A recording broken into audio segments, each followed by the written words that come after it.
இயேசு கிறிஸ்துவின் நாமத்தினால இந்த காலை வேளையில கூடி வந்திருக்கிற உங்கள் அனைவரையும் அன்போடு கூட நான் வாழ்த்துகிறேன். இந்த நாட்கள்ல நம்ம தேவனுடைய நேச்சரை குறித்து நம்ம தியானித்து கொண்டிருக்கிறோம். தேவன் ஜீவனாய் இருக்கிறார், அவர் அன்பாய் இருக்கிற தேவன், அவர் சத்தியம் உள்ள தேவன். இதெல்லாம் நம்ம ஒவ்வொரு நாளும் நம்ம தியானித்து கொண்டிருக்கிறோம். அவர் ஞானம் உள்ள தேவன், அவர் நம்மோடு கூட ஒன்றாக கலந்திருக்கிற தேவன் அப்படிங்கிறதெல்லாம் பார்த்தோம். இந்த நாள்ல கூட அவருடைய ட்ரூ நேச்சரை குறித்து நம்ம தியானிக்க போகிறோம். அதுல மிக முக்கியமான காரியம் என்ன அப்படின்னா, தேவன் ஆவியாய் இருக்கிறார்.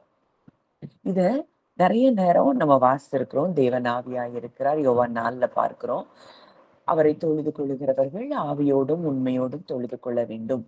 இந்த ஆவியாய் அவர் எப்படி இருக்கிறார் அப்படிங்கிறத குறிச்சு சில காரியங்களை நம்ம தியானித்து, நம்ம இன்னைக்கு எப்படி இருக்கிறோம் அதை குறிச்சும் நம்ம தியானிக்க போறோம். ஒரு 2 நாளோ 3 நாளோ இதை நம்ம டீப்பரா நம்ம பார்க்கும்போது இன்னும் நம்முடைய இருதயங்கள்ல பல வெளிப்பாடுகள் இதன் மூலம் நம்ம பெற்றுக்கொள்ள முடியும் அப்படிங்கிறத நான் நிச்சயமா நம்புறேன். அப்போ தேவன் ஆவியா இருக்கிறார் அப்படின்னா என்ன? அவர் காணக்கூடாத தேவன், ஆனா எல்லா இடங்களிலும் அவர் இருக்கக்கூடிய ஒரு வல்லமை நிறைந்த தேவன். அவருக்கு எந்த பிசிக்கல் பாடி கிடையாது. அவர் எந்த ஸ்பேஸ் அண்ட் டைம், அதாவது காலம் இடம் அவரை என்ன செய்ய முடியாது, அடக்கி வைக்க முடியாது. இதுதான் ஆவியா இருக்கிற தேவனுடைய நேச்சரா இருக்கிறத பார்க்கிறோம். அவருக்கு எந்த பிசிக்கல் ஃபார்மும் கிடையாது. எப்படி ஒரு காற்றை நம்ம உணர முடியுது, ஆனா அதை என்ன செய்ய முடியாது, பார்க்க முடியாது. அது போலதான் தேவனை நம்ம நல்லாவே ஃபீல் பண்ண முடியும், ஆனா அவரை என்ன செய்ய முடியாது, இன்விசிபிள் காடா இருக்கிறாரு. அப்போ அவர் வந்து அதாவது நம்மளுக்கு இன்னைக்கு உலகத்துல இருக்கிற ஒவ்வொரு படைப்புகளும் பார்த்தோம்னா மேட்டர்னால அதாவது நம்ம we are made up of matter, atoms, இல்ல ஏதோ ஒரு பிசிக்கல் சப்ஸ்டன்ஸ், இதனாலதான் உருவாக்கப்பட்டிருக்கு. ஆனா தேவன், அவரை யாரும் என்ன செய்யல, உருவாக்கல. அவர் எப்படி இருக்கிறார், அவருக்கு என்ன கிடையாது, மேட்டரோ ஆட்டம்ஸோ இதெல்லாம் வச்சு அவரை என்ன செய்யல, சிருஷ்டிக்கப்படல. அவர் ஆவியாய் இருக்கிறார். அவர் ஆவியாய் இருக்கிறதுனால ஏதோ ஒரு லொகேஷன்ல ஒரு பாடியில தான் அவர் இருக்க முடியுங்கிறது கிடையாது. அவர் எல்லா இடங்களிலும் எல்லா இடத்துலயும் எல்லா நேரத்திலையும் இருக்க முடியும். முழு உலகத்திலையும் பரலோகத்திலையும் அவர் இருக்க முடியும். இதுதான் ஆவியா இருக்கிற தேவனுடைய நேச்சரா இருக்கிறத பாக்குறோம். அவர் ஆவியா இருந்தா கூட அவர் ஒரு லிவிங் பர்சனா தான் இருக்கிறாரு. நம்மளை போல அவருக்கு எமோஷன்ஸ், தாட்ஸ், மக்களோடு கூட ரிலேட் பண்றதுக்குரிய எல்லா வல்லமையும் அவருக்கு இருக்குது. அதாவது நல்லா புரியணும், ஆவியா இருக்கிற அந்த தேவனுக்கு அவருக்குன்னு சுய சித்தம் இருக்கு, எண்ணங்கள் இருக்கு, எமோஷன்ஸ் இருக்கு. இது எல்லாமே மக்களோடு கூட தொடர்பு கொள்ளக்கூடிய ஒரு தன்மையும் அவருக்கு இருக்குது. அவருக்கு முடிவும் கிடையாது, தொடக்கமும் கிடையாது. இதுதான் ஆவியா இருக்கிற தேவனுடைய அந்த நேச்சரா இருக்கிறத பார்க்கிறோம். இந்த ஆவியா இருக்கிற தேவன் என்ன செய்யறாரு, பர்சனல் கனெக்ஷன், மக்களோடு கூட ஒரு இன்டிமேட் ரிலேஷன்ஷிப். அவருடைய பிசிக்கலா அவருக்கு எந்த பாடியோ எதுவும் இல்லைன்னா கூட ஆவியா இருக்கிற தேவனோடு நாம் தொடர்பு கொள்ளும்படி அவர் நம்முடைய ஆவியில என்ன செய்யறார், கலந்திருக்கிறார். அதனாலதான் அங்க சொல்லப்பட்டிருக்குது, தேவன் ஆவியா இருக்கிறார், அவரை தொழுது கொள்ளுகிறவர்கள் ஆவியோடும், worship in spirit and truth, ஆவியில இருந்து அவரை தொழுது கொள்ளணுமா. நம்முடைய ஆவியில ஒன்றாக கலந்திருக்கிற அந்த தேவனை நம்ம ஆவியில இருந்து ஆவியோடும் உண்மையோடும் அவரை தொழுது கொள்ளணும் அப்படின்னு சொல்லி சொல்லப்பட்டிருக்கிறத பார்க்கிறோம். அப்போ நம்ம இத குறிச்சு ஆழமா அறியணும்னா அந்த காற்றை தான் நம்ம பார்க்கலாம். நம்ம காற்ற ஒரு நாளும் என்ன செய்ய முடியாது, கண்ணால பார்க்க முடியாது. ஒருவேளை காற்று வேகமா அடிக்கும்போது சில நேரம் அந்த மணல் புழுதி பறக்கிறப்போ அந்த காற்று அடிக்கிறத பார்க்கலாம். மற்றபடி நம்ம காற்றை என்ன செய்ய முடியாது, பார்க்க முடியாது. அந்த காற்றினுடைய எஃபெக்ட், அதை என்ன செய்ய முடியும், அந்த காற்று வீசும்போது நம்ம மேல படும்போது அதை என்ன செய்யும் முடியும், ஃபீல் பண்ண முடியும். மரங்கள் அசைறத வச்சு அந்த காற்றை நம்ம ஃபீல் பண்ண முடியும். அதே போலதான் தேவனை என்ன செய்ய முடியாது, பார்க்க முடியாது. ஆனா அவருடைய பிரசன்ஸ், அவருடைய பவர் எல்லாத்தையும் நம்ம என்ன செய்ய முடியும், எக்ஸ்பீரியன்ஸ் பண்ண முடியும். இந்த உலகத்துல அவர் செய்கிற செயல்களுடைய பலன்களை மக்களுடைய வாழ்க்கையில அவர் செய்கிற செயல்களினால நம்ம என்ன செய்ய முடியும், அவரை எக்ஸ்பீரியன்ஸ் பண்ண முடியும். நமக்கு கிடைக்கிற சுகத்துல, நமக்கு கிடைக்கிற நன்மைகளின் நிமித்தம் அவர் அவர் நம்முடைய வாழ்க்கையில செயல்படுகிறதை எக்ஸ்பீரியன்ஸ் பண்றது நிமித்தம் அவரை என்ன செய்ய முடியும், நம்ம உணர்ந்து கொள்ள முடியும். இந்த ஆவியான இந்த தேவன், இந்த ஆவியா இருக்கிற அந்த ஆவியை நம்ம என்ன செய்ய முடியாதான், ஒரு நாளும் அழிக்கவோ அதை டேமேஜ் பண்ணவோ முடியாதான். இந்த மேட்டர்னால செய்யப்பட்டிருக்கிறவைகளை அது அது ஒரு காலகட்டத்துக்கு அப்புறம் அது என்ன செய்ய ஆரம்பிக்குது, டீகே ஆக ஆரம்பிக்குது, அதை டேமேஜ் பண்ண முடியுது, அதை டெஸ்ட்ராய் பண்ண முடியுது. ஆனா ஆவியா இருக்கிற அந்த தேவனை, ஆவியா இருக்கிற எதையும், இன்றைக்கு நாமே ஆவிக்குரிய மனிதர்களா இருக்கிறோம்னு சொல்லி நம்ம பார்க்கிறோம். நம்ம ஆவியை எதுவும் அழிக்க முடியாது, டேமேஜ் பண்ண முடியாது. அப்போ இன்னைக்கு நாமும் இப்படித்தான் இருக்கிறோம், ஆவியா இருக்கிறோம். இன்றைக்கு நமக்கு கொடுக்கப்பட்டிருக்கிற இந்த சரீரம், ஆத்துமா, இது எல்லாம் எதை செய்யும், காலப்போக்குல அது மறைந்து போகும். ஆனா நம்முடைய ஆவி அது என்ன செய்யாது, நம்முடைய ட்ரூ செல்ஃப் அது பிறக்கவும் இல்லை, அது மறிக்கவும் இல்லை, அது எட்டர்னல், அது காலங்காலமாய் அந்த ஆவி என்றென்றைக்கும் அது வாசம் பண்ணுகிறதா இருக்கிறத பார்க்கிறோம். அப்போ இன்னைக்கு இந்த முழு பிரபஞ்சம், இந்த முழு உலகமும் அது எப்படி இருக்கு, ஆவிக்குரிய ஒரு படைப்புகளாய் இருக்கிறத பார்க்கிறோம்.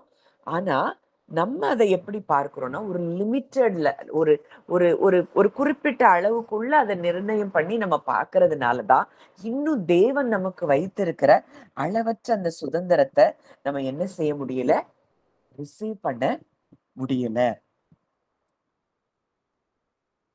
இப்போ யோவான் 4:24 நம்ம பார்க்கிறோம், தேவன் ஆவியா இருக்கிறார், அவரை தொழுது கொள்ளுகிறவர்கள் ஆவியோடும் உண்மையோடும் தொழுது கொள்ள வேண்டும். அப்ப இது யார்கிட்ட சொல்றாரு நம்ம பார்க்கும்போது, சமாரிய ஸ்திரீ கிட்ட அங்க சொல்றாரு. அது ஏன் அந்த வார்த்தை அங்க சமாரிய ஸ்திரீ கிட்ட சொல்றாரு அப்படின்னு சொல்லி நம்ம பார்க்கும்போது, அங்க அந்த ஸ்திரீ சொல்றா, யோவான் 4:21 20 இருந்து வாசிக்கலாம். யோவான் 4:20.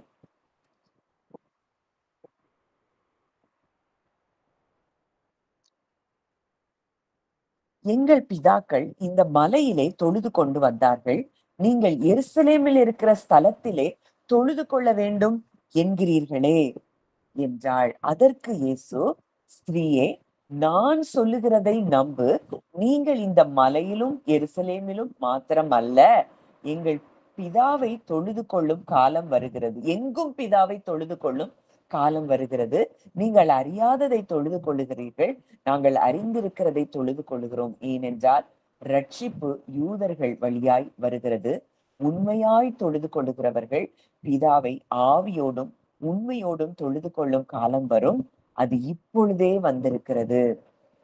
அப்போ அங்க இயேசு என்ன சொல்றாரு, அந்த ஸ்திரீ கேக்குறா, இந்த மலையில தான் எங்க பிதாக்கள் இந்த மலையில தொழுது கொண்டு வந்தாங்க, ஆனா நீங்க எருசலேம்ல கட்டி இருக்கிற தேவாலயத்துலதான், அந்த ஸ்தலத்துலதான் தொழுது கொள்ளணும்னு சொல்றீங்களே அப்படின்னு சொல்லும் போது ஆண்டவர் சொல்றாரு, இந்த மலையில மாத்திரம் இல்ல, எருசலேம்ல மாத்திரம் இல்ல, எங்கும் பிதாவை தொழுது கொள்ளும் காலம் வருகிறது.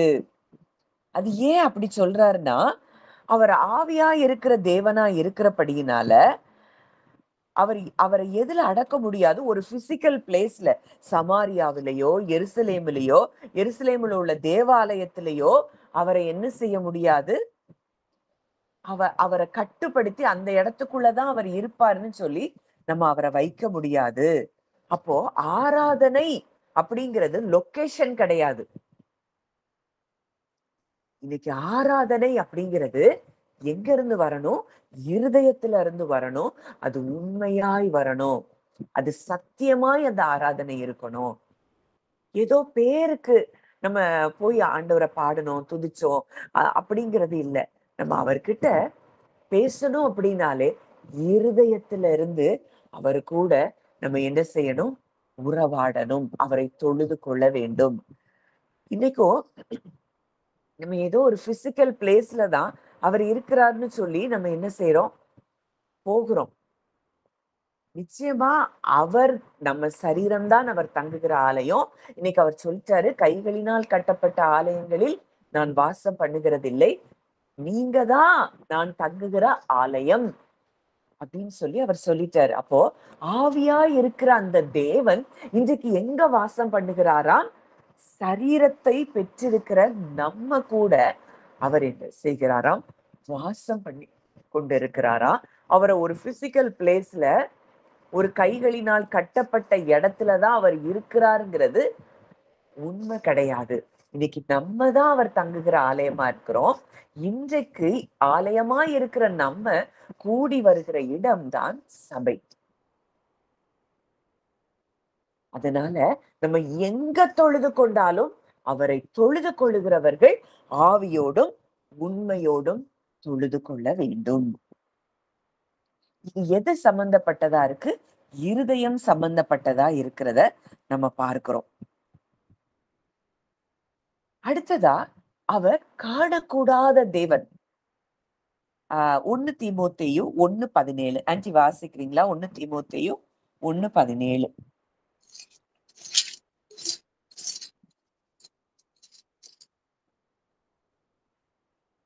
நித்தியமும் அழிவில்லாமையும் அதர்சனமுள்ள ராஜனுமாய் தாம் ஒருவரே ஞானமுள்ள தேவனுமாய் இருக்கிறவருக்கு கனமும் மகிமையும் சதா காலங்களிலும் உண்டாயிருப்பதாக. ஆமென். நித்தியமும் எட்டர்னல், அது இங்கிலீஷ்ல எப்படி இருக்குன்னா eternal, immortal, invisible.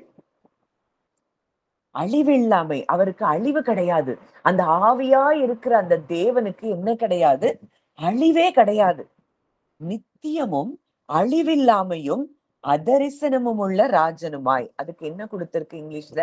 Invisible, eternal, immortal, invisible. நித்தியமும் அழிவில்லாமையும் அதரிசனமும் உள்ள ராஜனுமாய். The only God, தாம் ஒருவரே ஞானமுள்ள தேவனுமாய் இருக்கிறவருக்கு, அவர் ஒருவர்தான் ஞானமுள்ளவர், அவருக்கு கனமும் மகிமையும் சதா காலங்களிலும் உண்டாயிருப்பதாக. அப்ப ஆவியா இருக்கிற அந்த தேவன் கண்களினால் காண முடியாத தேவன். ஆனா அவர்தான் ரியல், அவர்தான் அழிவில்லாமை அதரிசனமுள்ள ராஜன், நித்தியமுள்ள தேவன். அவர் ஒருவரே ஞானமுள்ள தேவன். அவர் காணக்கூடாத தேவனா இருந்தாலும் அவர்தான் உண்மையான தேவன். அடுத்த ஒரு வசனம் கொலோசேயர் 1:15. கொலோசேயர் 1:15. அவர் அதர்சனமுள்ள தேவனுடைய தற்சுரூபமும் சர்வ சிருஷ்டிக்கும் முந்தின பேருமானவர். அப்போ இது யாரை குறிச்சு சொல்லுதுன்னா இயேசு கிறிஸ்துவை சொல்ற காரியமா இருக்கிறத பார்க்கிறோம். தேவன் ஆவியா இருக்கிறார். இன்றைக்கு அவருடைய குமாரனாகிய இயேசு கிறிஸ்து ஒரு சரீரத்தை பெற்று இந்த பூமிக்கு அவர் வருகிறார். அவர் யாரா இருக்கிறாரா? அந்த அதரிசனமான தேவனுடைய தற்சொரூபமாய் அவர் இருக்கிறாராம். அவர் அந்த ஆவியா இருக்கிற அந்த தேவனுடைய நேச்சர், அந்த இமேஜ் முழுவதையும் சுமந்து கொண்டு வந்த ஒரு தேவனாய் இயேசு கிறிஸ்து இருக்கிறத பார்க்கிறோம். அவர் the first born over all creation. எல்லா சிருஷ்டிப்புகளும் முந்தின பேர். அவர் தான் ஃபர்ஸ்ட் பிறந்திருக்கிற ஒரு தேவனா இருக்கிறத நம்ம பார்க்கிறோம். முதற்பேரானவராய் அவர் இருக்கிறத பார்க்கிறோம். அப்போ இயேசு கிறிஸ்து அந்த அன்சீன் ஸ்பிரிட் காட், அந்த காணக்கூடாத அதரிசனம் உள்ள தேவனை மனித உருவுல வெளிப்படுத்தின தேவனாய் இருக்கிறத நம்ம பார்க்கிறோம். அதனாலதான் அவர் சொல்றாரு, உங்க அப்பாவை இதுவரைக்கும் யாரும் பார்க்கல, யாருக்கும் அவரை தெரியாது. பிதாவின் மடியில இருந்த ஒரே பேரான குமாரனுக்கு தான் அவரை பத்தி தெரியும். இதெல்லாம் இயேசு கிறிஸ்து ஏன் சொல்றாருன்னா, அவருக்கு மட்டும்தான் பிதாவினுடைய முழு சொரூபமும் தற்சொரூபத்தை அவர் அறிந்து வைத்திருக்கிறார். அவரை தவிர வேற யாருக்கும் பிதாவினுடைய நேச்சர் என்ன, அவருடைய அன்பு எப்படிப்பட்டது, அவருடைய வல்லமை எப்படிப்பட்டது, இது எதுவும் யாருக்கும் தெரியாத ஒரு காரியம். குமாரன் ஒருவர் ஆவியா இருக்கிற அந்த தேவனுடைய பரிபூரணமான அவருடைய நேச்சரை மனித உருவுல வந்து அவர் நமக்காக வெளிப்படுத்தினதை நம்ம பார்க்கிறோம். இந்த ஆவியா இருக்கிற தேவன் அவர் எப்படி இருக்கிறாராம்? எங்கும் இருக்கிறாராம். வாசிக்கலாம். எரேமியா 23:24. எரேமியா 23வது அதிகாரம் 24வது வசனம்.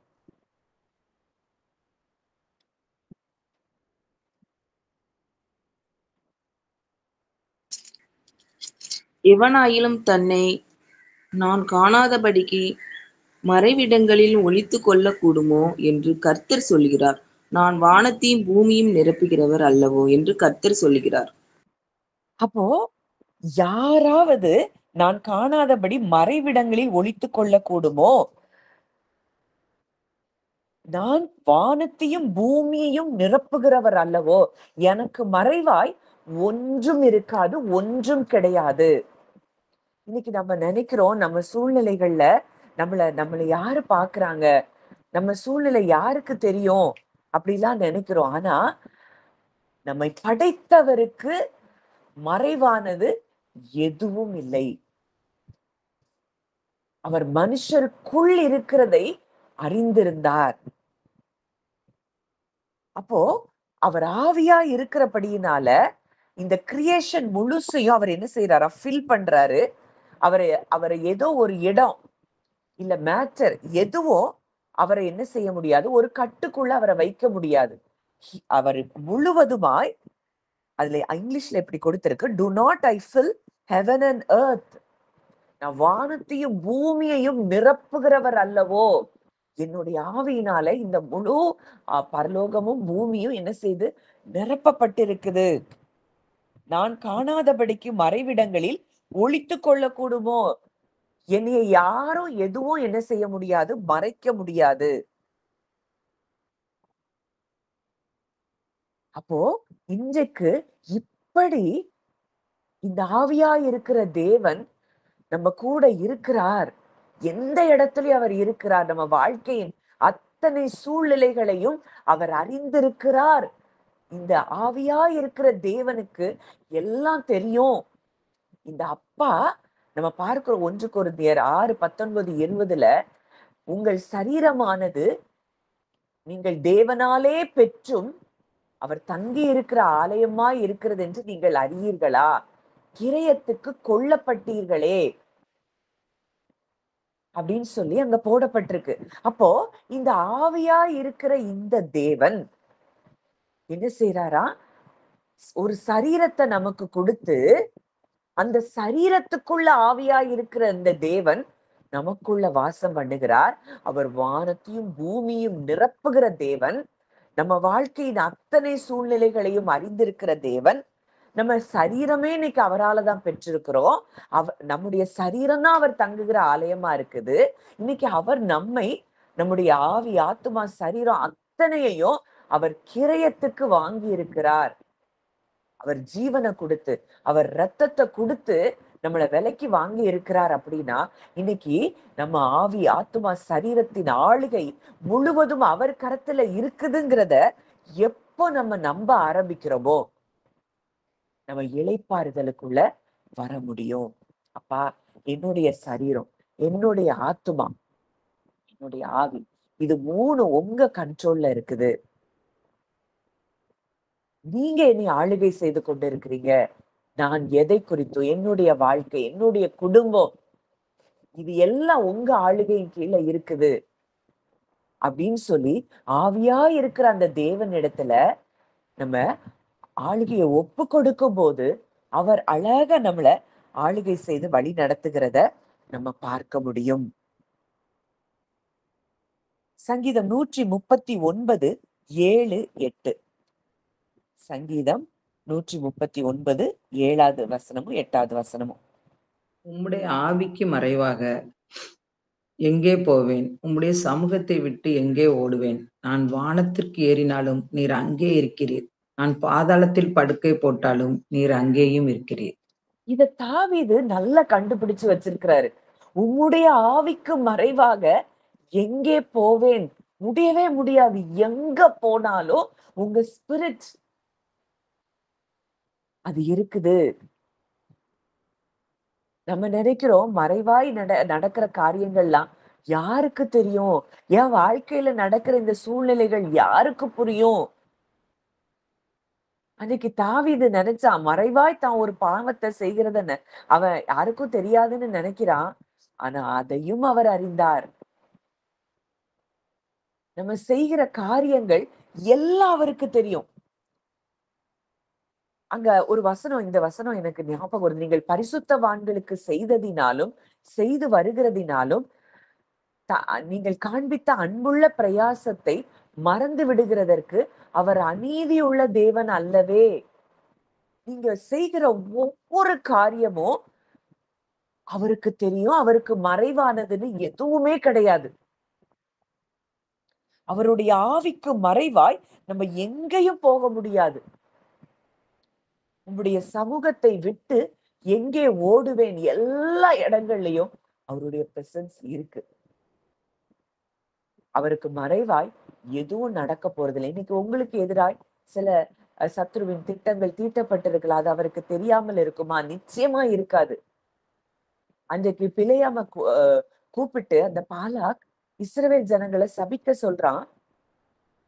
அந்த இஸ்ரவேல் ஜனங்களுக்கு தெரியாது. ஆனா எங்கும் நிறைந்திருக்கிற தேவன் அதை அறிந்து என் பிள்ளைகளை சபிக்கிறதற்கு நீ போகக்கூடாதுன்னு சொல்லி பிலேயாமை எச்சரிக்கிறதை நம்ம பார்க்கிறோம். அப்போ இப்படிப்பட்ட ஆவியா இருக்கிற தேவனை நாம் ஆராதித்து கொண்டிருக்கிறோம்.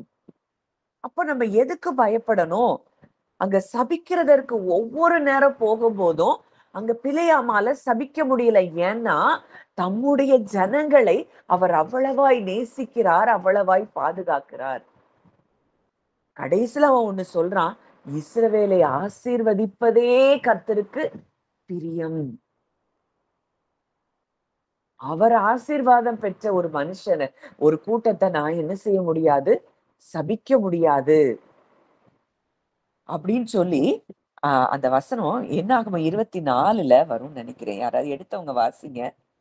அந்த பிலேயாம் சொல்லுகிற அந்த காரியம் என்ன ஆகமும் 24 இஸ்ரவேலை ஆசீர்வதிப்பது கர்த்தருக்கு பிரியம். கர்த்தருக்கு பிரியம். அடுத்தது 4வது வசனத்துல இருந்து வாசிங்க. தேவன் அருளும் வார்த்தைகளை கேட்டு சர்வ வல்லவரின் தரிசனத்தை கண்டு தாழ விழும்போது கண் திறக்கப்பட்டவன் விளம்புகிறாராவது, யாக்கோபே உன் கூடாரங்களும் இஸ்ரவேலே உன் வாசஸ்தலங்களும் எவ்வளவு அழகானவைகள். அவைகள் பரவி போகிற ஆறுகளைப் போலவும் நதியோரத்தில் உள்ள தோட்டங்களைப் போலவும் கர்த்தர் நாட்டின சந்தர மரங்களைப் போலவும் தண்ணீர் அருகே உள்ள கேதுரு விருட்சங்களைப் போலவும் இருக்கிறது. அவர்களுடைய நீர்க்கால்களிலிருந்து தண்ணீர் பாயும். அவர்கள் வித்து திரளான தண்ணீர்களில் பரவும். அவர்களுடைய ராஜா ஆகாரை பார்க்கிலும் உயர்வான். அவர்கள் ராஜ்யம் மேன்மையடையும். அடுத்தது நம்ம பார்க்கிறோம் இங்க இந்த ஆசீர்வாதம் எல்லாம் அந்த ஆவியா இருக்கிற தேவனுடைய இருதயத்துல இருந்து அவர் அந்த இஸ்ரவேல் மக்களை, தன்னுடைய மக்களை அவர் ஆசீர்வதிக்கிறத பார்க்கிறோம். இது அவங்களுக்கு மாத்திரம் எழுதப்படல. இன்றைக்கு நம்ம ஒவ்வொருவருக்கும் இந்த வாக்கு தத்தங்கள் கொடுக்கப்பட்டிருக்கிறது. ஏன்னா இதுதான் தேவனுடைய இருதயமாய் இருக்கிறது. அன்றைக்கு ஆட்டுக்குட்டியின் இரத்தத்தினால் மீட்கப்பட்ட அந்த இரத்தத்தினால் அந்த தேசத்துல எகிப்தில் அடிமைத்தனத்திலிருந்து மீட்கப்பட்ட அந்த ஜனங்களுக்கு இந்த பாக்கியம், இந்த வாக்குத்தத்தங்கள் தேவன் கொடுத்திருப்பார் என்றால், இன்றைக்கு அவருடைய இரத்தத்தினால் மீட்கப்பட்ட நமக்கு எவ்வளவு பெரிய வாக்குத்தத்தங்கள் இருக்குது. இன்றைக்கு இதுல சொல்லப்பட்டிருக்கிற அத்தனை வாக்குத்தத்தங்களும் ஆவியா இருக்கிற அந்த தேவனுடைய இருதயத்துல இருந்து சொல்லப்பட்ட காரியங்கள். அடுத்தது நம்ம பார்க்கிறோம், காண்டா மிருகத்துக்கு ஒத்த பலன் அவர்களுக்கு உண்டு. உங்களை ஆசீர்வதிக்கிறவன் ஆசீர்வதிக்கப்பட்டவன், உங்களை சபிக்கிறவன் சபிக்கப்பட்டவன். அப்போ அங்க நம்ம அதுல எவ்வளவு அழகா அங்க அந்த பிளஸிங் அங்க தேவன் கொடுக்கிறத பார்க்கிறோம். கண் திறக்கப்பட்டவன், அந்த ஆவியாய் இருக்கிற தேவனை கண்டுபிடித்தவன், அவருடைய இருதயத்தை அறிந்து கண் திறக்கப்பட்டவன் என்ன சொல்றான்? உன் கூடாரங்களும் உன் வாசஸ்தலங்களும் எவ்வளவு அழகானவைகள். அது எப்படி இருக்குதான்? கர்த்தர் நாட்டின சந்தன மரங்களைப் போலவும் தண்ணீர் அருகே உள்ள கேதுரு விருட்சங்களைப் போலவும் இருக்கிறது. அப்போ கர்த்தர் ஒரு மரத்தை நாட்டின சந்தன மரம் எப்படி இருக்கும்? தண்ணீர் பக்கத்துல இருக்கிற கேதுரு எவ்வளவு செழிப்பாய் அது வளரும். அப்படித்தான் என் பிள்ளைங்க இருப்பாங்கிறது தான் தேவனுடைய வாக்கு தத்தமா இருக்குது. ஆவியா இருக்கிற அந்த கர்த்தர் இன்னைக்கு இந்த இஸ்ரவேல் ஜனங்களுக்கு இவ்வளவு நடக்கிறதும் தெரியவே தெரியாது. ஆனா மறைவுல அவங்களுக்கு விரோதமாய் ஒருவன் எழும்புகிறதையும், அவன் ஒருவனுக்கு கூலி பொருத்தி தன் ஜனங்களை சபிக்க செல்லுகிறதையும் அவர் அறிஞ்சிருந்தபடியினால அதை அவரே தடுத்து போடுகிறத பார்க்கிறோம். அப்ப கிரயத்துக்கு கொல்லப்பட்டிருக்கிற நமக்கு விரோதமாய் செயல்படுகிற செயல்பாடுகளை குறிச்சு நம்ம ஏன் கலங்கணும், ஏன் பயப்படணும்? இந்த ஆவியா இருக்கிற தேவன், எங்கும் நிறைந்திருக்கிற தேவன், எல்லாவற்றையும் அறிந்திருக்கிற தேவன் நம்ம கூட இருக்கிறாருங்கிறத நம்ம அறிந்திருந்தோம்னா, வசனம் சொல்லுது, உனக்கு விரோதமாய் உருவாக்கப்படும் எந்த ஆயுதமும் வாய்க்காதே போகும். அது வாய்க்காது. ஏன்னா நான் அதை பார்த்து கொள்றேன். நான் உன்னை விலைக்கு வாங்கி இருக்கிறேன். இனி ஒன்ன குறிச்சு நீ கவலைப்பட வேண்டிய அவசியம் இல்லை. இன்னைக்கு காலையில இந்த மெடிடேஷன் பிரேயருக்காக நான் ஜோம் பண்ணிட்டு இருக்கிறப்போ, இங்க வந்திருக்கிற எல்லாருக்காகவும் நான் ஜோம் பண்ணிட்டு இருக்கிறப்போ ஜோம் பண்ணிட்டே இருக்கிறேன். என் கண்ணுக்கு முன்னாடி ஒரு குருவி, அது அவ்வளவு பெருசா என் கண்ணுக்கு பக்கத்துல நான் அதை பார்க்கிறேன். அப்போ அண்ணன்ட்ட கேட்டேன், எதுக்கு ஆண்டவரே இந்த குருவியை நீங்க காட்டுறீங்க அப்படின்னப்போ, இத பாரு, இதை என் பிள்ளைகளை பார்க்க சொல். நான் இந்த குருவிக்கே நான் எவ்வளவு தூரம் செய்யறேன்னா, என் பிள்ளைகள் எவ்வளவு விசேஷித்தவர்கள். அத லிட்ரலா என்னால ஃபீல், அதாவது அந்த பறவை, சின்ன பறவை என் கண்ணுக்கு பக்கத்துல, அது அவ்வளவு பெரிய பறவை, அது தெரியுது. அந்த பறவையை பார்க்கும் பொழுது ஆண்டவர் என் இருதயத்துல பேசின வார்த்தை, 2 காசுக்கு விற்கப்படுகிற அந்த அடைக்கலான் குருவி, 1 காசுக்கு 2 அடைக்கலான் குருவியா? அது கூட என் சித்தம் இல்லாம தரையில விழாது. அவைகளை பார்க்கிலும் நீங்கள் விசேஷித்தவர்களா இருக்கிறீர்கள். உங்கள் தலையில் உள்ள மயிரெல்லாம் எண்ணப்பட்டிருக்கிறது. ஆவியா இருக்கிற அந்த தேவன் சொல்றாரு, நம்ம தலையில இருக்கிற ஒரு முடிய கூட அவர் எண்ணி வச்சிருக்கிறாராம். இன்னைக்கு நம்ம எதை குறித்து கவலைப்படணும்? அவருடைய ஆவிக்கு மறைவாய் நம்ம எங்கேயும் போக முடியாது. எல்லாவற்றையும் அவர் அறிந்திருக்கிறார். 1 கொரிந்தியர் 3:16.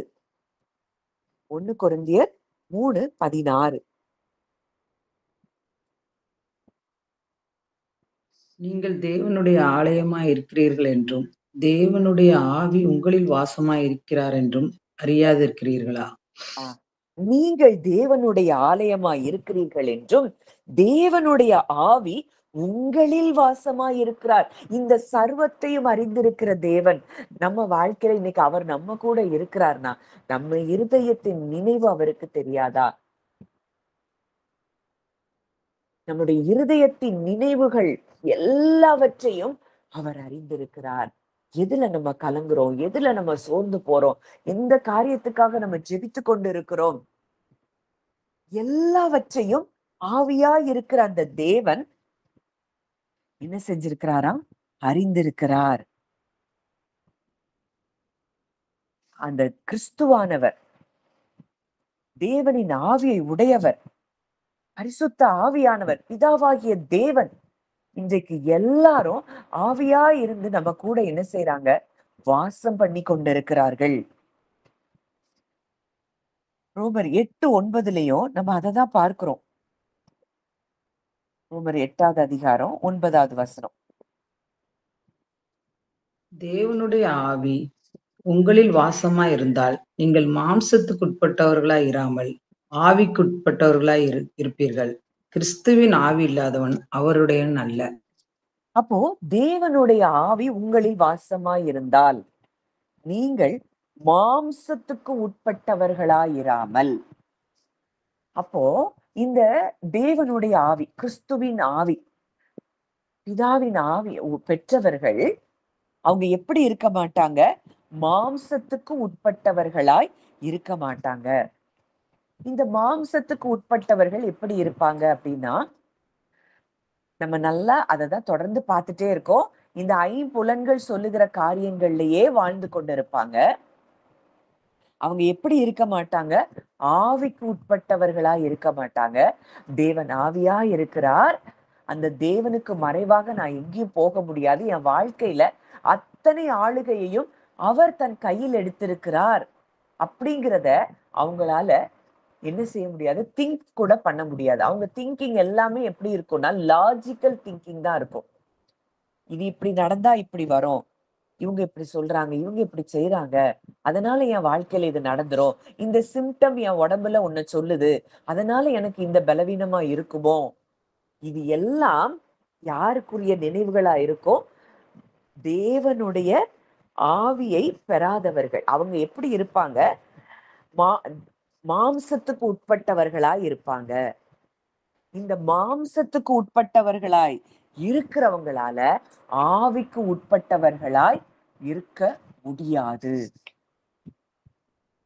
இன்னைக்கு எவ்வளவு தூரம் ஆவியா இருக்கிற தேவன் அவர் கூட என்னோட ஒன்றாக அவர் கலந்திருக்கிறார் அப்படிங்கிறத யார் ஒருவர் நம்புறோமோ அவங்க எப்பொழுது எப்படி இருப்பாங்க? அப்படிப்பட்ட மக்கள் விடுதலையா இருப்பாங்க, சமாதானமா இருப்பாங்க, சந்தோஷமா இருப்பாங்க.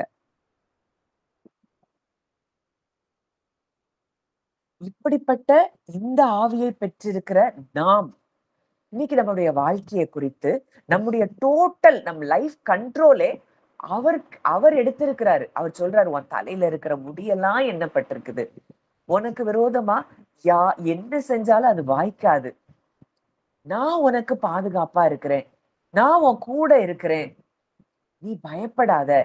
அந்த இன்னைக்கு அததான் நான் ஃபீல் பண்ண முடிஞ்சது. அவர் ஏன் நம்மளை பயப்படாதன்னு சொல்றாரு அப்படின்னா, நம்ம இருதயத்துல எத்தனையோ காரியங்களை குறிச்சு பயம். ஆவியா இருக்கிற அந்த தேவன் நம் இருதயத்தை அவர் அறிந்திருக்கிறபடியினால என் பிள்ளை இதை குறிச்சு பயப்படக்கூடாது, என் பிள்ளை தைரியமா திடமனதா இருக்கணும். ஏன்னா பயம் வேதனை உள்ளது, என் பிள்ளை அப்படி வேதனையை அனுபவிக்க கூடாது அப்படிங்கிறதுக்காக தான் வேதத்துல பல இடங்கள்ல அவர் மறுபடியும் மறுபடியும் மறுபடியும் தன்னுடைய ஜனங்களோடு கூட அவர் பேசுகிற ஒரு காரியம், நீ பயப்படாத, நான் உன் கூட இருக்கிறேன். எப்படி ஆவியா இருக்கிற அந்த தேவன் நீங்க நம்பினாலும் நம்பலனாலும் அவர் எங்கதான் இருக்கிறாரு? நம்ம கூட தான் இருக்கிறார். அவர் நம்ம நன்மை செஞ்சாலும் அவருக்கு தெரியும், நம்ம தீமை செஞ்சாலும் அதுவும் அவருக்கு தெரியும். நம்முடைய நினைவுகள், யோசனைகள், சிந்தனைகள் எல்லாவற்றையும் அவர் அறிந்திருக்கிறார். இன்னைக்கு முழுவதுமாய் அவர்கிட்ட ஆளுகைக்கு இடம் கொடுத்திருக்கிற நான் எதை குறித்தும் கலங்க வேண்டியதில்லை. ஒருவேளை பழைய உடன்படிக்கையின் கீழே இருந்த அந்த ஜனங்களுக்கு தேவன் அவ்வளவு தூரம் அந்த ஜனங்களை நேசித்து பாதுகாத்திருக்கிறார். அவங்களே அறியாதபடி அவங்கள பாதுகாக்கிறார். பகல்ல மேக ஸ்தம்பம், இரவுல அக்கினி ஸ்தம்பம், எல்லாவற்றிலும் இருந்து அவங்களை என்ன செஞ்சிருக்கிறாரு? பாதுகாத்து கொண்டே இருக்கிறார். அப்போ இப்படிப்பட்ட ஆவியாய் இருக்கிற தேவனைத்தான் நாம் தொழுது கொண்டிருக்கிறோம், நாம் ஆராதனை செய்து கொண்டிருக்கிறோம். இன்னைக்கு எதை குறித்து நம்ம பயப்படணும்? அவர் சொல்லிட்டார், முடிய கூட எண்ணி வச்சிருக்கிறாருன்னா நம்ம சரீரம் அவருக்கு எவ்வளவு முக்கியம். அப்போ இன்னைக்கு நம்ம சரண்டர் பண்ணாம இருக்கிறதுனாலதான் நமக்கு என்ன வருது? உலகத்தை குறிச்சே யோசிச்சு, உலகத்துல இந்த இடத்துல இந்த பலவீனங்கள் தொடர்ந்து உலகத்துல என்ன செய்து இருந்துட்டு இருக்கு. இந்த கொரோனா வந்தப்போ நிறைய பேர் பயத்துலதான் அந்த பலவீனத்தை பெற்றுக்கொண்டாங்க, மரித்து போனாங்க. எல்லாமே என்னது? லாஜிக்கல் திங்கிங் ஆயிருச்சு. இதுல தைரியமா இருந்தவங்க, தைரியமா வெளியில போனவங்களுக்கு கொரோனா வரவே இல்லை. காரணம் என்னன்னா, அவங்க ஒண்ணு அறிஞ்சு வச்சிருந்தாங்க, எங்களை பாதுகாக்கிற ஒரு தகப்பன் ஒருவர் இருக்கிறார். இந்த பலவீனம், இந்த வியாதி எங்க பக்கத்துல கூட வர முடியாது அப்படின்னு அறிந்து வைத்திருந்த மக்கள் பக்கத்துல அந்த பலவீனம் போகவே இல்லை. அப்போ நாம் மாம்சத்துக்கு உட்பட்டு இருந்தோம் அப்படின்னா மாம்சத்துக்குரியவைகள் நம்மள ஆளுகை செய்யதான் செய்யும். நம்ம ஆவிக்குட்பட்டவர்களா இருந்தோம் அப்படின்னா ஜீவனின் ஆவியின் பிரமாணம் நம்ம சரீரத்துல, நம்ம குடும்பங்கள்ல செயல்பட ஆரம்பிக்கும். நம்ம இன்றைக்கு நம்மளுடைய எண்ணங்கள், சிந்தனைகள் இது எல்லாம் மாம்சத்துக்கு உட்பட்டு இருக்கா, ஆவிக்கு உட்பட்டதா இருக்கிறதா அப்படிங்கறதான் நம்ம அடிக்கடி நம்மளை குறிச்சு நம்ம யோசித்து பார்க்க வேண்டிய இடத்துல நம்ம இருக்கிறோம். அடுத்ததா தேவன் என்ன கொடுக்கிறார் நமக்கு? யோபு 33:4 வாசிச்சு பார்ப்போம். யோபு 33:4.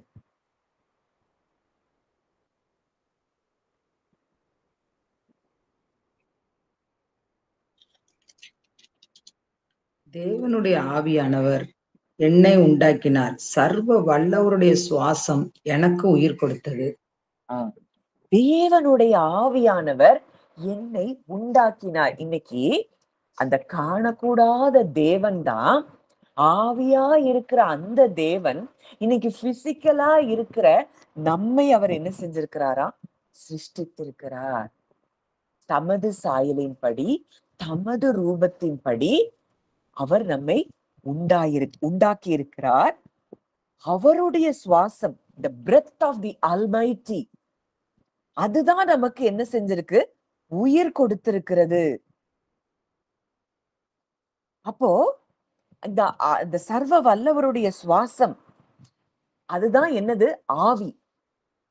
அதுதான் நம்முடைய வாழ்க்கையின் ஆதாரமா, சோர்ஸாவே இருக்கிறத பார்க்கிறோம். இன்றைக்கு அவருடைய சுவாசம் நமக்குள்ள ஊதப்படலைன்னா நம்ம வெற்று சரீரமா தான் இருந்திருப்போம். இன்றைக்கு அவருடைய ஆவி, அவருடைய சுவாசத்தை நமக்குள்ள ஊதுனபடினாலதான் ஆதாம் அன்றைக்கு ஜீவ ஆத்துமாவானான் அப்படின்னு சொல்லி பார்க்கிறோம். 2 கொரிந்தியர் 3:17 பார்க்கிறோம், கர்த்தரே ஆவியானவர். கர்த்தருடைய ஆவி எங்கே உண்டோ அங்கே விடுதலை உண்டு. அவர் ஆவியா இருக்கிறார். அந்த ஆவியானவர் இருக்கிறத யார் ஒருவர் ஆழமாய் அறிந்து கொள்றாங்களோ அங்க நிச்சயம் விடுதலை. நம்ம பார்க்கிறோம், பலத்தினாலும் அல்ல, பராக்கிரமத்தினாலும் அல்ல, கர்த்தருடைய ஆவியினாலே ஆகும். அப்போ இன்னைக்கு நம்ம பல காரியங்களை முயற்சி பண்ணி இது இப்படி யாரையாவது மாத்திரலான்னு என்னெல்லாமோ யோசிச்சு என்னெல்லாமோ செயல்பட்டு இருக்கிறோம். ஆனா அவர் ஆவியா இருக்கிற அந்த தேவன், அவர்கிட்ட நம்ம ஒப்பு கொடுத்துட்டோம் அப்படின்னா எதை எப்படி மாற்றணும், எப்படி செய்யணும், எதை எப்படி சரிப்படுத்தணும், இதையெல்லாம் அவர் அறிந்திருக்கிறார். அவர் அதை செய்ய வல்லமை உள்ளவர். உங்களை ஆசீர்வதிக்கிறவன் ஆசீர்வதிக்கப்பட்டவன், உங்களை சபிக்கிறவன் சபிக்கப்பட்டவன். இது நமக்கு கொடுக்கப்பட்டிருக்கிற வாக்கு தத்துவம். அதனால இப்ப நமக்கு எதிராக தீமை செஞ்சவங்களெல்லாம் நம்ம சபிக்க வேண்டிய அவசியம் இல்ல. மாற ஆண்டவர் சொல்றாரு, உங்களை உங்களை சபிக்கிறவர்களை ஆசீர்வதியுங்கள். ஏன்னா true divine nature of God என்னதுதான்? அதுதான் நல்லவர்களுக்கும் நன்மை செய்தவர்களுக்கும் துரோகிகளுக்கும் அவர் என்ன செய்யறாரா? நன்மை செய்யறார். அப்ப தேவனுடைய ஆவியை பெற்றிருக்கிற நாம் என்ன செய்யணுமா? எப்பவும் எல்லாரையும் பிளஸ் பண்ணிட்டே இருக்கணும். அந்த பிளெஸிங் அது அவங்களுக்கு போகுமா போகாதா இதெல்லாம் நம்ம ஆராய்ச்சி பண்ண வேண்டிய இடத்துல இல்ல. இது நிமித்தம் தீமைக்கு தீமை, உதாசனத்துக்கு உதாசனத்தை சரி கட்டாமல் நம்ம ஆசீர்வதிக்கப்பட அழைக்கப்பட்டவர்கள் அப்படின்னு அறிந்து ஆசீர்வதிக்கணுமா. நம்ம யாரா? ஆசீர்வதிக்கப்பட அழைக்கப்பட்டவர்கள். நம்ம வாழ்க்கையில எல்லா பகுதிகளிலும் ஆசீர்வாதங்கள் கடந்து வரணும் அப்படின்னா நம்ம எல்லாரையும் என்ன செய்யணும்? பிளஸ் பண்ணணும். மனதார பிளஸ் பண்ணணும். இல்ல இதுல சொல்லி இருக்கு அதனால நான் பிளஸ் பண்றேன், இவங்களை பிளஸ் பண்ணும் போது எனக்கு ஆசீர்வாதம் வரும், அந்த மோட்டிவ்ல இல்ல. ஆவியா இருக்கிற அந்த தேவன் அவர் எல்லாருக்கும் நன்மை செய்கிறார் அப்படின்னா அந்த தேவன் தான் எனக்குள்ள இருக்கிறார். நானும் என்னுடைய ஆவியில அந்த தேவ அன்புதான் ஊற்றப்பட்டிருக்கிறது. அந்த தேவ அன்புல இருந்து நான் என்ன செய்யறேன்? எல்லாரையும் பிளஸ் பண்றேன் அப்படின்னு சொல்லி நீங்க பிளஸ் பண்ணும் போது நீங்க பாத்தீங்கன்னா உங்க வாழ்க்கை அது ஆசீர்வாதம் நிறைந்ததா மாறும். உங்க சந்ததிகளுடைய வாழ்க்கை அது ஆசீர்வாதமாய் நிறைந்ததாய் இருக்கும். என்னிடத்தில் அன்பு கூர்ந்து என் கற்பனைகளை கை கொள்ளுகிறவர்களுக்கு 1000 தலைமுறை மட்டும் இரக்கம் செய்கிறவர். ஒருவேளை இது பழைய ஏற்பாட்டுல உள்ள ஒரு வாக்குத்தத்தமாய் இருந்தா கூட அவரிடத்துல அன்பு கூறுறதுனா என்ன? அவருடைய கற்பனைகளை கை கொள்ளுவது. ஆவியா இருக்கிற அந்த தேவனுடைய கற்பனைகளை கை கொள்வது. அவருடைய கற்பனை இன்றைக்கு ஒன்றே ஒன்றுதான். நான் உங்களில் அன்பாய் இருக்கிறது போல நீங்களும் ஒருவரில் ஒருவர் அன்பாயிருங்கள். அங்க சுயம் என்பது நம்மை விட்டு நிரந்தரமாய் அது அகன்று போகணும். நான் யாரு, என்ன பார்த்து இப்படி சொல்லுவாங்களா அப்படிங்கிற அந்த சுயம் எல்லாம் அறவே நம்மை விட்டு அகன்று போகணும். அன்புல நிலைத்திருக்கிற ஒருவன், அதுதான் கற்பனையா சொல்லப்பட்டிருக்கு. எல்லாரையும் அவன் அன்புல நிலைத்திருப்பான், எல்லாரையும் அவன் என்ன செய்வான்? நேசிப்பான். அப்படிப்பட்ட மனிதர்களுக்கு எந்த ஒரு விதத்திலையும் ஒரு குறைவும் இருக்காது. கர்த்தரை தேடுகிறவர்களுக்கோ ஒரு நன்மையும் குறைவுபடாது. இன்னைக்கு நம்ம வாழ்க்கையில இருக்கிற அத்தனை குறைவுகளையும் தேவன் என்ன செய்வாரு? நிறைவாக்குவார். இன்னைக்கு சில விஷயங்கள் அவர் செய்ய முடியாதபடி நம்ம அவர் கரத்தை என்ன செஞ்சிருக்கிறோம்? கட்டி போட்டிருக்கிறோம். அந்த ஆசீர்வாதம் அவர்கிட்ட இருந்து நிறைவாய் ஃப்ளோ ஆகாதபடி அந்த ஆசீர்வாதத்தை நம்ம கையில அதை பிடிச்சு வச்சுக்கிட்டு அந்த நம்ம மேல அந்த ஆசீர்வாதம் ஃப்ளோ ஆகாதபடி நம்ம இருக்கிறோம்னா இன்னைக்கு அவர்கிட்ட நம்ம வாழ்க்கைய முழுமையாய் சரண்டர் பண்ணாததுதான் அதற்கு காரணமா இருக்கிறத பார்க்கிறோம். கிரயத்துக்கு நம்ம வாங்கப்பட்டிருக்கிறோம், கிரயத்துக்கு நம்ம கொல்லப்பட்டிருக்கிறோம் அப்படின்னா இன்னைக்கு டோட்டல் கண்ட்ரோல் அவர் எடுத்துட்டார். நம்ம தலையில இருந்து கால் வரைக்கும் நம்மை ஆளுகை செய்வது அவருடைய வேலை. அவர் சொல்றாரு, உன் வழிகளில் எல்லாம் ஒன்ன காக்கும்படி உனக்காக நான் தூதர்களுக்கு கட்டளையிட்டு இருக்கிறேன். நீ என் மறைவுக்குள்ள இருக்கிற அப்படின்னா உன்னை ஒரு தீங்கும் அணுகாது, உன்னை சேதப்படுத்தாது. டோட்டல் கண்ட்ரோல் அவர் எடுத்து நம்ம வழிகள் எல்லாம் நம்மளை பாதுகாக்கிறதுக்கு நம்மளை ஜெபிக்க சொல்லல. அவர் என்ன செஞ்சிருக்கிறாரா? தூதர்களுக்கு கட்டளையிட்டு இருக்கிறார். அப்போ இதுல நம்ம செய்ய வேண்டியது என்ன? அதை விசுவாசிக்கிறது மாத்திரம்தான், அந்த அன்புல நிலைத்திருக்கிறது மாத்திரம்தான் நம்ம செய்ய வேண்டிய வேலை. எப்பொழுதும் இளைப்பாறுதல்ல, எப்பொழுதும் சமாதானத்துல, எப்பொழுதும் சந்தோஷத்துல நம்ம வாழ்வதுதான் தேவனுடைய சித்தமா இருக்கிறது. நீங்கள் ஒன்றுக்கும் கவலைப்படாமல். ஏன் அதை சொல்றாரு? அவரு கண்ட்ரோல் எடுத்திருக்கிறாரு நம்ம வாழ்க்கைய. அப்ப நம்ம எதற்கு கவலைப்படணும்? இந்த சூழ்நிலை அப்படி இருக்கு, அந்த சூழ்நிலை இப்படி இருக்கு, இது இப்படி இருக்கு, அவங்க அப்படி, இவங்க அப்படி, இவங்க இப்படி சொல்றாங்க, அவங்க அந்த நபர் எனக்கு விரோதமா ஏதாவது செஞ்சிருவாங்களோ, என் வேலை என்ன ஆயிருமோ? இதெல்லாம் ஏன் பயம் வருதுன்னா, ஒருத்தர் நம்மை கண்ட்ரோல் எடுத்திருக்கிறாருங்கிறத நம்ம அறியாததுனாலதான். முழுவதுமாய் அவர் நம்மை ஆளுகை செய்து கொண்டிருக்கிறார் அப்படிங்கிறத இருதயத்திலிருந்து நம்ம எப்ப விசுவாசிக்கிறோமோ அப்போ நம்ம வாழ்க்கை பயம் இல்லாததா இருக்கும், சந்தோஷம் நிறைந்ததா இருக்கும், சமாதானம் நிறைந்ததா இருக்கும். எப்பொழுதும் சந்தோஷமா இருங்கள், ஏன்னா உங்க அப்பா இருக்கிறாரு. பவுல் சொல்றாரு, அங்க பயங்கரமா அவங்களுக்கு யுத்தங்களும் போராட்டங்களும் நேரிடுது. அவர் எங்களை மரணத்துக்கு தப்புவித்தார், தப்புவிக்கிறார், இன்னமும் அவர் தப்புவிப்பார் என்று அவர் மேல் நம்பிக்கையா இருக்கிறோம். எல்லாம் எதிரடையாதான் இருக்கு. ஆனா எங்க நம்பிக்கை யார் மேல இருக்குது? மரணத்தினின்று தப்புவிக்க வல்லமை உள்ள தேவனிடத்தில் மேல நாங்க நம்பிக்கையா இருக்கிறோம். ஏன்னா அவர் மரித்தவைகளை கூட உயிர் பெறச் செய்கிற தேவன். அங்க ஆபிரகாம் ரோமர் 4 உன்னை விசுவாசிக்கிறாரு. அங்க சாராள் உன்னை விசுவாசிக்கிறார். தேவன் வாக்குத்தத்தம் பண்ணினதை நிறைவேற்ற உண்மையுள்ளவர். இன்றைக்கு அவரை நம்ம எப்படி பார்க்கிறோமோ அப்படிதான் அவர் வெளிப்பட முடியும்.